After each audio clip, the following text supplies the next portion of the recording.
దుర్గం గణపతయే నమః దుం దుర్గాయై నమః శరబిందు సమాకారే పరబ్రహ్మస్వరూపిణి వాసరాపీఠే నిలయే సరస్వతీ నమోస్తుతే ద్రాం దత్తాత్రేయాయ నమః. మారుతి అనుగ్రహం ప్రారంభ జూలై 5వ తారీఖు శనివారం, స్వాతి నక్షత్రం, దశమి తిథి. ఈరోజు దీపారాధన. ఇవాళ కొబ్బరి నూనె, ఆవు నెయ్యి కలిపి దీపాన్ని వెలిగించండి. ఈ కొబ్బరి నూనె, ఆవు నెయ్యి దీపం వెలిగించడం ద్వారా భార్యాభర్తలకు ఉన్నటువంటి గొడవలు, మనస్పర్ధలు తొలగిపోతాయి. లేదా ఈ దీపము తల్లిదండ్రులు వెలిగిస్తే మీ అబ్బాయికి, కోడలికి, లేదా మీ అమ్మాయికి, అల్లుడికి మనస్పర్ధలు, గొడవలు తగ్గి వాళ్ళు కలిసి ఉందాము అనే ఒక ఆలోచనకు వస్తారు. ఇద్దరూ ఆలోచించడం మొదలు పెడతారు. అంత శక్తి ఉందా ఈ దీపానికంటే? దశమి శనివారం ఆ కాంబినేషన్లో ఈ కొబ్బరి నూనెతో ఆవు నెయ్యి కలిపి దీపం వెలిగిస్తే అంత అద్భుతమైన ఫలితం ఉంటుంది. 3 ఒత్తులు ఒక ఒత్తిగా చేసి మీ ఇంట్లో పూజా మందిరంలో ఈ దీపాన్ని వెలిగించండి. అయితే సూర్యాస్తమయం లోపే వెలిగించాలి ఎప్పుడైనా దీపం. అంటే మామూలుగా రాత్రి వేళ 7 గంటలకు 6:30కు దీపం పెడతాం కదా ఇంట్లో, దానికి ఈ ప్రోగ్రాం అంటే ఈ కార్యక్రమానికి సంబంధం లేదు. ఇది మనం చేసే దీపారాధన ప్రతిరోజు అగ్ని సంస్కారం. 4 శృంగాత్రయోస్య పాదాద్వే శీర్షే సప్తహస్తాచోస్య. ప్రతిరోజు హోమం చేసిన ఫలితం వస్తుంది. అంత పవర్ఫుల్ దీపారాధన మీకు చెప్పేది నేను. సరే, ఇవాళ అదృష్టం ఐశ్వర్యం.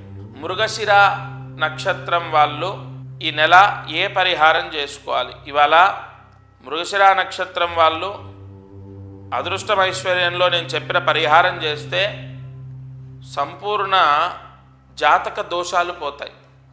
మృగశిర నక్షత్రం వాళ్ళు ఏ పరిహారం చేయాలి అంటే ఎర్రటి నీళ్లతో స్నానం చేయాలి. అంటే మీరు స్నానం చేసే బకెట్లో నీళ్లలో కొంచెం కుంకుమ వేసుకొని స్నానం చేయండి. ఇక్కడ కొన్ని దోషాలు అంటే మన జాతక పరంగా వచ్చే దోషాలు అంతర్దశ, దశ, విదశల నుంచి వస్తూ ఉంటాయి.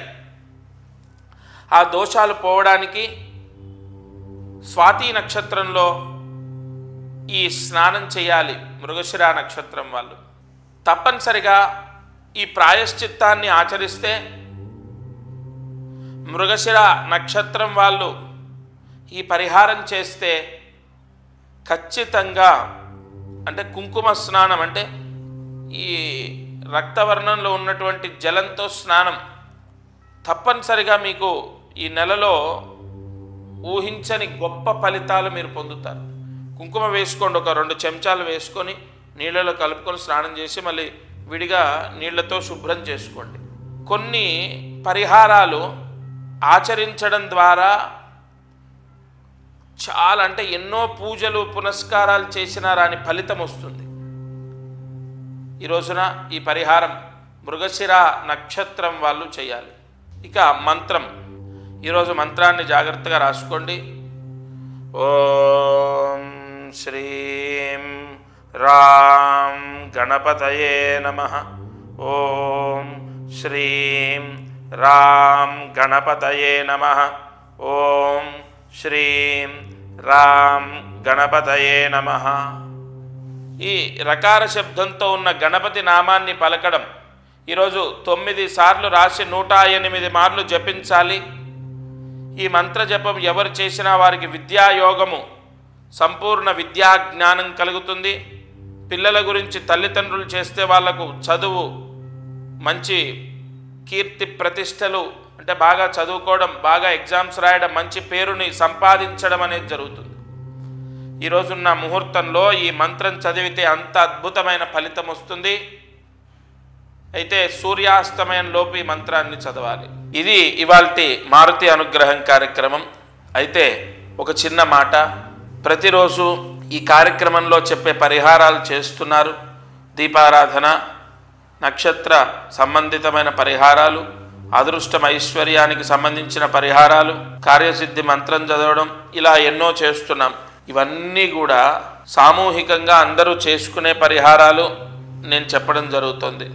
అయితే ధనయోగం, గృహయోగం, వ్యాపార యోగం, ముఖ్యంగా పిల్లలు చదువుకోవాలి, చదువు పూర్తి కావాలి, చదువుకోవాలి, లేదా చదువు పూర్తయిన వాళ్ళకు మంచి ఉద్యోగం రావాలి, లేదు వివాహం అవ్వాలి, లేదు విదేశాలకు వెళ్ళాలి, మంచి సంబంధం వచ్చి వివాహం అవ్వాలి, పిల్లలు మేము చెప్పిన మాట వినాలి, ముఖ్యంగా మొండితనం పోవాలి, ఎదురు మాట్లాడకూడదు, ఇలా చాలా చాలా సమస్యలతో రోజు సతమతం అవుతాం. ఆరోగ్య సమస్యలతో, ఆస్తి సమస్యలు, ఏదైనా స్థలం అమ్ముడు పోవట్లేదని, లేదంటే అప్పులు తీరాలని, ఇలా చాలా సమస్యలు. నేను ఒక్కటే చెప్తున్నాను, జూలై నెలలో మీరు గురువు మారారు. ఈ జూలై నెలలో మీరు ఒకసారి వచ్చి నన్ను కలవాలి. ఎందుకు ఇది నేను చెప్పడం పదే పదే అంటే, మీరు వచ్చి కలవడం కానీ, మీ పిల్లలు వచ్చి కలవడం కానీ, లేదా మీ పిల్లల గురించి మీరు వచ్చిన వాళ్ళ వేలి ముద్రలతో, నేను మళ్ళీ చెప్తున్నాను, మీరు ఎన్నైనా సరే మనిషికి మనిషి కళ్ళు కానీ నుదుటు కానీ ఏవైనా మ్యాచ్ అవ్వచ్చు, కానీ ఈ వేలి ముద్రలు మ్యాచ్ అవ్వవు. కోట్ల మంది ఉన్న దగ్గర ఎవరిది మ్యాచ్ అవ్వదు ఒకరిదొకరికి. ఎందుకంటే నాడి అన్నది తలరాత, మన యొక్క కర్మ దోషమంతా కూడా ఇందులో నిక్షిప్తమై ఉంటుంది. నీకు ఏది చేస్తే మంచిది, నీకేం చేస్తే పెళ్ళవుతుంది, నీకేం చేస్తే ఇల్లు కట్టుకుంటావు, నీకేం చేస్తే నీ కష్టాలు పోతాయి అన్నది తెలుస్తుంది. అందుకే ఈ గురువు మారారు, మిథున రాశిలోకి గురువు ప్రవేశించాడు. ఈ సమయంలో జాతకం చూసి సరైన పరిహారం చేసుకుంటే మీకే మంచిది. నేను రమ్మని చెప్పగలుగుతాను తప్ప మిమ్మల్ని తీసుకొని నా దగ్గర కూర్చోబెట్టుకోలేను. మీరు నిర్ణయం తీసుకోండి, తప్పకుండా వచ్చి కలవండి. నా వాళ్ళు నేను చెప్పింది చేస్తున్నారు అనేటటువంటి భావంతో చెప్తున్నాను తప్ప వేరే వాళ్ళు అయితే అసలు నేను చెప్పను. మీరందరూ సంపూర్ణ గురువు దత్తాత్రేయుడు అనుగ్రహంతో ఉండాలి. దత్తార్పణమస్తు.